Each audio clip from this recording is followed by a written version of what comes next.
Last week I spoke about Ubisoft's upcoming Avatar game titled Frontiers of Pandora, and some recent news mentioned some potential details about the game which might be concerning. Avatar Theory here, hope you're doing well and having a fantastic day. And this is not, well, it's not exactly recent news. The article was originally posted on the 2nd of January, and this information does come from WCCF Tech by the writer Nathan, which I will leave a link of the article in the description below. But it speaks about Avatar Frontiers of Pandora hiring for monetization, which, if you know any Ubisoft game, is somewhat concerning. The article goes as follows, quote, "With Avatar: The Way of Water proving James Cameron's franchise definitely still has legs, Ubisoft and Massive Entertainment's Avatar Frontiers of Pandora is sure to be a big deal when it arrives. That said, we still don't know all that much about the game, with a brief trailer being the extent of what Ubisoft has shown publicly. While we may know a bit more, courtesy of a job ad and some fresh rumors. Ubisoft recently posted a job ad for a monetization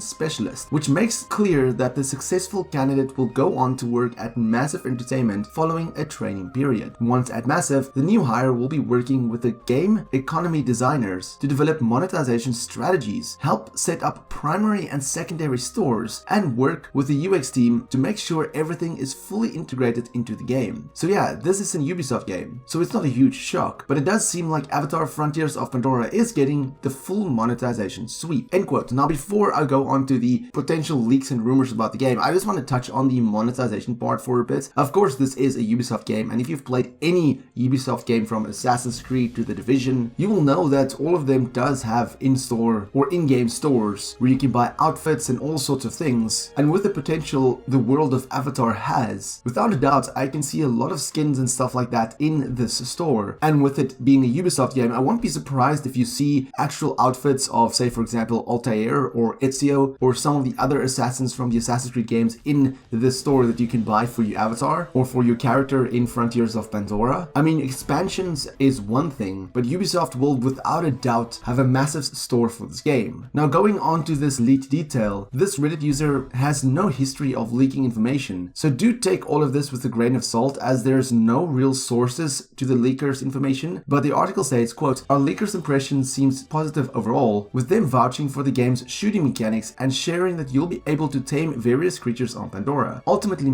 though, the most interesting tidbits is that Massive may be rethinking the now stale Ubisoft approach to the open world design. Instead of littering the map with objective markers, quests will give players a general area they need to visit where they'll have to figure out what to do. The map is also said to change as the game progresses, and a dynamic weather system will force players to adapt strategies at times. Flying mounts can be used in the storm, for example." End quote. Now, this is pretty interesting considering the map will change over time. This could add to future expansions and future just extensions of the game, and this will make it interesting because if you have a quest that you have to do in a certain area and there's all of a sudden a storm and you cannot get to a high top of a mountain, then basically you cannot fly to that area, so you have to either wait it out or use a different approach or do a different quest. Now, I do hope that it is true that you have to go to an area and basically figure out what you have to do instead of just all the markers that's usually found in a Ubisoft game, but again, this is just taken with a grain of salt. Regardless, this monetization part does have me a bit worried for Frontiers of Pandora. But what do you think about the idea of the store? How badly do you think Ubisoft will monetize this game? Let me know in the comments below, and for more Avatar content, have a look at the rest of my channel. Until next time, have a fantastic day and stay safe.